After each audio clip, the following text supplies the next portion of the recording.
రాష్ట్ర ప్రభుత్వం ఉపాధ్యాయులకు, ఉద్యోగులకు కల్పిస్తున్న హెల్త్ స్కీమ్ పట్ల రాష్ట్రంలో అసంతృప్తి నెలకొంది. దీనిపై మనతో మాట్లాడడానికి TS UTF general secretary Venkat గారు ఉన్నారు. సార్ చెప్పండి, మీరు ఎందుకు రాష్ట్ర ప్రభుత్వం కల్పిస్తున్న హెల్త్ స్కీమ్ పైన అసంతృప్తి వ్యక్తం చేస్తున్నారు?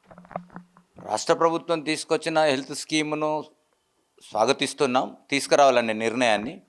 కానీ ప్రభుత్వం తీసుకున్న విధానాల పట్ల చాలా వ్యతిరేకత ఉంది. ఉద్యోగులు ప్రజల్లో భాగస్వామ్యం. అలాంటి ప్రజలకు ఉచితంగా ఆ వైద్య ఆరోగ్య పథకాలు ఇస్తున్న ప్రభుత్వం ఉద్యోగుల కాడికి వచ్చిన తర్వాత కాంట్రిబ్యూషన్ని వసూలు చేస్తూ ఉంది. కాబట్టి ఈ కాంట్రిబ్యూషన్లో మరి ప్రభుత్వం ఒక నిర్దిష్ట అమౌంట్ పెట్టుంటే కొంచెం సంతోషించేవాళ్ళం. కానీ వాళ్ళ ఉద్యోగి 1.5% ఆఫ్ బేసిక్ పే ఉన్న దాంట్లో మన కాంట్రిబ్యూషన్ చెల్లించాలన్నాం. మరి ఇంత అమౌంట్ చెల్లించిన తర్వాత ప్రభుత్వం మాకు ఇచ్చింది ఏంటి? ఇది ఉద్యోగుల్లో ఉన్న అసంతృప్తికి ప్రధాన కారణం. ఉద్యోగులు ప్రజల్లో భాగస్వామ్యం అయినప్పుడు ఉచిత వైద్యం ఇవ్వాలని అడిగాం. మేము ప్రజలకు సమానంగానే భావిస్తూ మాకు కూడా పరిమితి లేని ఉచిత నగదు వైద్యం ఇవ్వాలి, నగదు రహిత వైద్యం. ఏ హాస్పిటల్కి పోయినా మా హెల్త్ కార్డు పనిచేసేటట్టుగా వైద్యాన్ని ఆ విధానాన్ని ప్రవేశపెట్టమని గత కొంతకాలంగా డిమాండ్ చేస్తున్నాం. ఇవాళ ప్రభుత్వం తీసుకొచ్చింది. ప్రభుత్వం తీసుకురావాలనుకునే నిర్ణయాన్ని ఎవరు వ్యతిరేకించట్లేదు. ఉద్యోగులందరం మేము స్వాగతిస్తున్నాం, ఉపాధ్యాయ సంఘాలుగా మేము కూడా స్వాగతిస్తున్నాం. అట్లాగే ప్రభుత్వం దీన్ని 186 జీవో ద్వారా ట్రస్ట్ ఏర్పాటు చేస్తూ ఉంది. ఆ ట్రస్టులో మేము భాగస్వామ్యం. కానీ భాగస్వాములైన మేము ఇచ్చిన ప్రపోజల్స్ని అంగీకరించకుండా ప్రభుత్వం అనుకున్న విధానాలని అమలు జరపాలనుకోవడం మీద మేము వ్యతిరేకంగా ఉన్నాం. మేము ఏం చెప్పాం, ఉద్యోగుల నుంచి తప్పనిసరిగా తీసుకోవాల్సి వస్తే 3 కేటగిరీలుగా చేయండి. డ్రైవర్సు, క్లాస్ 4th ఎంప్లాయీస్ అయితే 250 నుంచి 300 రూపాయలు తీసుకోండి. టీచర్లు, జూనియర్ అసిస్టెంట్ల, మధ్యతరగతి ఉద్యోగులు అయితే, టీఎన్జిఓస్ లాంటి వాళ్ళు అయితే 500లకు మించకుండా తీసుకోండి. గజిటెడ్ ఉద్యోగులు అయితే, పై స్థాయి ఉద్యోగులు అయితే 1000 రూపాయలకు మించకుండా తీసుకోండి అని 3 స్లాబుల్ని మేము ప్రభుత్వానికి సూచించాం. కానీ ఇవేమీ పరిగణలోకి తీసుకోకుండా ఏకపక్షంగా ప్రభుత్వం 1.5% బేసిక్ పే నుంచి మేము డిడక్ట్ చేస్తాం, తీసుకున్న అమౌంట్ను ట్రస్టీ అకౌంట్లో కింద జమ చేస్తాం, తర్వాత ఇంపానల్డ్ హాస్పిటల్స్ యొక్క జాబితాను మీకు ఇస్తాం, ఆ జాబితా ప్రకారం ట్రీట్మెంట్ జరుగుతుంది అని చెప్పారు. ఇది ఎంతవరకు ఓకే? ఇది చాలా భారం. ఇవాళ మేము అడుగుతున్నది ఏంటంటే, మా నుండి డబ్బులు తీసుకొని మాకు ఇచ్చే వైద్యం మాకేం లాభం మీరు ఇచ్చి?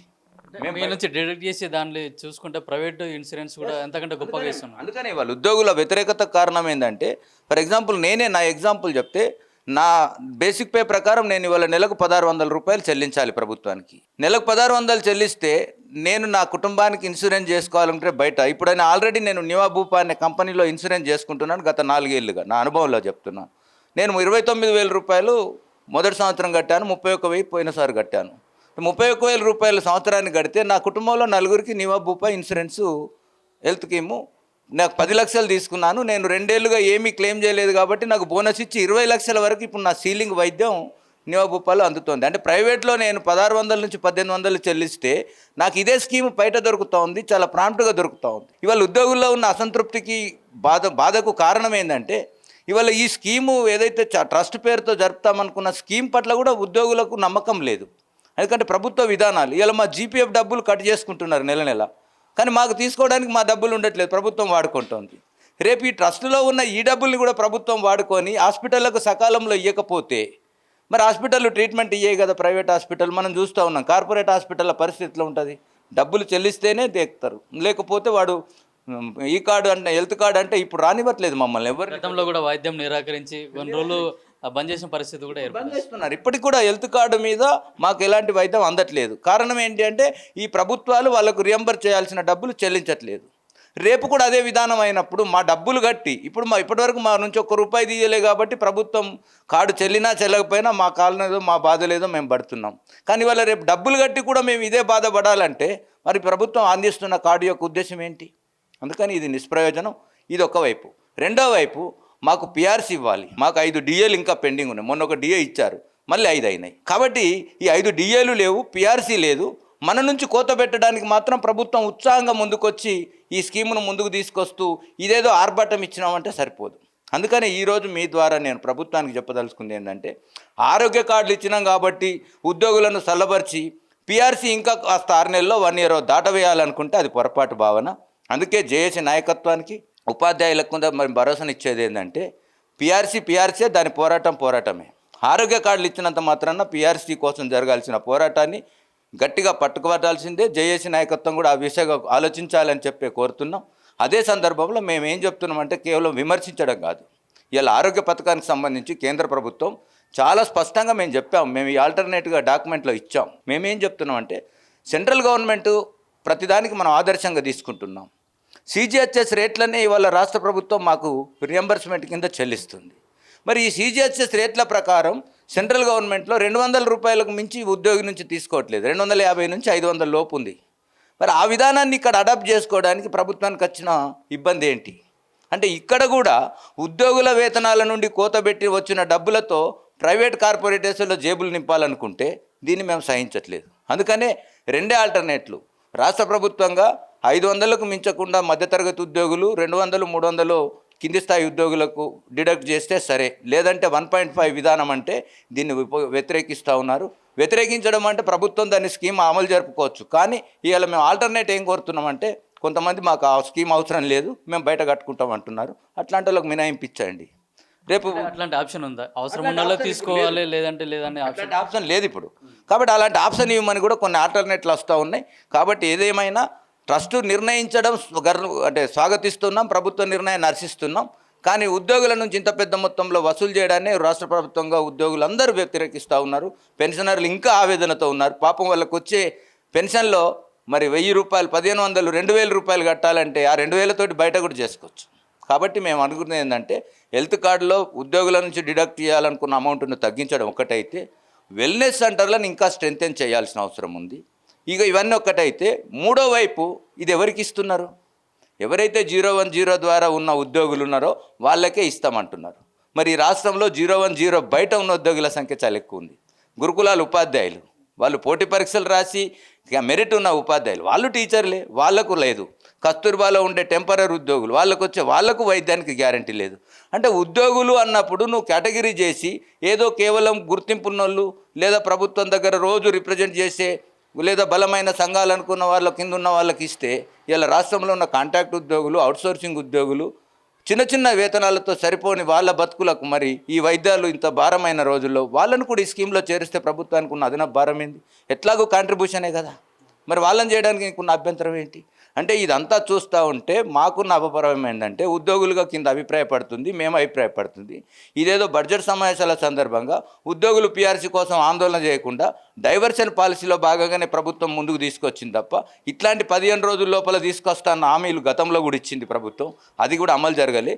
ఈ హెల్త్ కార్డు కూడా అమలు జరుగుతాయన్న నమ్మకం అయితే మాకు లేదు. సరే జరిగితే సంతోషిద్దాం, కానీ అట్లా వాయిదాలు వేయడం కోసమే తీసుకున్న పద్ధతి అయితే ప్రభుత్వానికి ఇది మంచిది కాదు, తగదు. కాబట్టి ఇప్పటికైనా ఉద్యోగులను ప్రజల్లో భాగస్వాములుగా భావించి ఉచిత వైద్యం అందించాలని, ఆ దిశగా ఆలోచించాలని చెప్పి మీ ద్వారా మేము కోరుతా ఉన్నాం. ఉద్యోగుల మనోభావాలను అర్థం చేసుకొని ప్రభుత్వం తన నిర్ణయాన్ని పునఃసమీక్షించుకుంటుందని చెప్పి కూడా ఆశిస్తూ ఉన్నాం. అంటే ఇది కేవలం ప్రభుత్వం దగ్గర డబ్బులు లేవు, మీ దగ్గర నుంచి తీసుకొని ఒక ఫండ్ క్రియేట్ చేసుకోవాలనే ఉద్దేశంతో ఇది తీసుకొచ్చారు అనుకోవచ్చా? అంటే గతంలో కూడా సేమ్ చెప్పి నన్ను కోసినా కూడా డబ్బులు లేవని చెప్పేశారు. అదే ఇప్పుడు కనబడుతుంది ఏంటంటే వైద్యం కోసం ప్రభుత్వం దగ్గర డబ్బులు లేకపోవడంతో వైద్యం కార్డులు ఇవ్వడం, హెల్త్ కార్డులు ఇవ్వడమే జాప్యమైందా అనేది ఇంతకాలానికి ఇప్పుడు ప్రశ్న. ఎప్పటి నుంచో అడుగుతున్నాం. 3 ఏళ్ళుగా మనకు హెల్త్ కార్డులు కావాలి అడిగితే హెల్త్ కార్డుల నిర్ణయంలో ఇంత జాప్యం జరిగింది. సరే జాప్యం ఏదైనా కారణాలు ఏమున్నా ఇవాళ డబ్బులు తీసుకొనే మీరు స్కీమ్ స్టార్ట్ చేస్తున్నారంటే ఇన్ని రోజులు డబ్బులు లేకనే ఆగినరు. ఉద్యోగులు ఇవాళ కొంత ఉత్సాహం చూపించి, మా జేఏసీ నాయకత్వం కొంత ఉత్సాహం చూపించి మేము ఇంత ఇస్తాం అంత ఇస్తాం అని చెప్పడం కూడా ఒక లోపం. దాన్ని మేము ఓపెన్గా వాళ్ళకు వేదిక మీద కూడా చెప్పాం, ఇప్పుడు ఇక్కడి నుంచి కూడా చెప్తున్నాం. ఎందుకు మనం ఇవ్వాలా? మనం ఇవ్వకుండా ప్రభుత్వం బాధ్యత లేదా? మేము ప్రజల్లో భాగం, ప్రజలకు స్కీములు తీసుకుపోయే వాళ్ళు భాగమైనప్పుడు, ప్రజలకు సేవ చేసే దాంట్లో మేము భాగమైనప్పుడు, మమ్మల్ని ప్రజలుగా భావిస్తున్నప్పుడు మాకు ఉచిత వైద్యం ఇవ్వాల్సిన బాధ్యత ఉన్న ప్రభుత్వానికి కాంట్రిబ్యూషన్ చేస్తామని ఉత్సాహంగా మా ఉద్యోగ నాయకులకు ప్రకటించడం తప్పే. దాన్ని మేము కూడా వ్యతిరేకిస్తూ ఉన్నాం. ఒకవేళ నీకు తప్పని పరిస్థితుల్లో ఉంటే మామూలు మినిమం కాంట్రిబ్యూషన్ తీసుకోవాలి తప్ప ఇది ఒక లాభ సంస్థగా, ఇది ట్రస్ట్ కాదు, ఇది ఒక లాభ సంస్థగా మార్చే ప్రయత్నం చేస్తూ ఉన్నారు.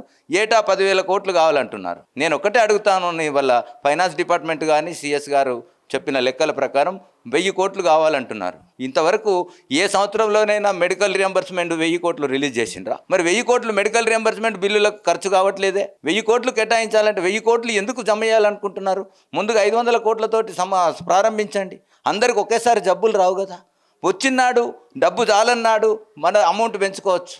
కానీ ఇది వాళ్ళు ఎట్లా ఉంది దుర్మార్గమైన పరిస్థితి అంటే, నాది ఇయ్యాల 1500, రేపు నాకు జీతం పెరిగితే నా అమౌంట్ కూడా పెరుగుతుంది. అంటే 1.5 బేసిక్ పే అనేది ఫిక్స్ చేయడం అనేది సరైనది కాదు. మేమేం చెప్తా ఉన్నాం, స్లాబ్ రేట్లు పెట్టండి. 300, 500, 1000 ఇది ఎప్పటికీ అంతే ఉంటుంది.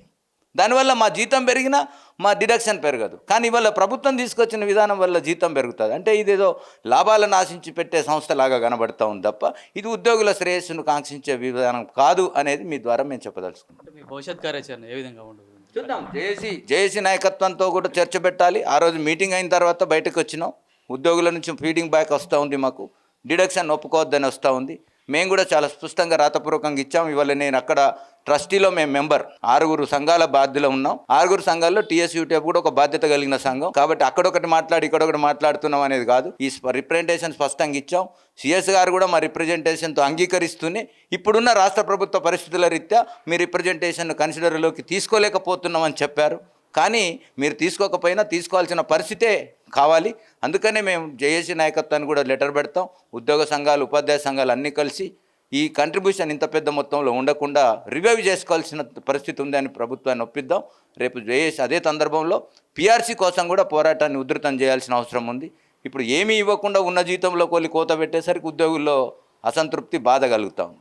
రేపు పీఆర్సీ ఇచ్చి కొత్త జీతాలు పెరిగినాక ఈ 1500, 2000 రూపాయలు పెద్ద భారం కాదు. కానీ వాళ్ళ 5 ఏళ్ల నుంచి రావాల్సిన 4 ఏళ్ల నుంచి పెండింగ్ ఉన్న పీఆర్సీ ఇప్పటికీ రాలేని పరిస్థితి. 23 అంటే 3 ఏళ్ళు అయిపోయింది, 4వ సంవత్సరం నడుస్తుంది. ఇప్పుడు అది రాకుండా ఇది రాకుండా డిఏలు 5 డిఏలు, 1 కాదు 2 కాదు 5 డిఏలు అంటే ఒక్కొక్క ఉద్యోగి కనీసం నెలకు 10 నుంచి 15 వేల రూపాయలు నష్టపోతున్నాడు.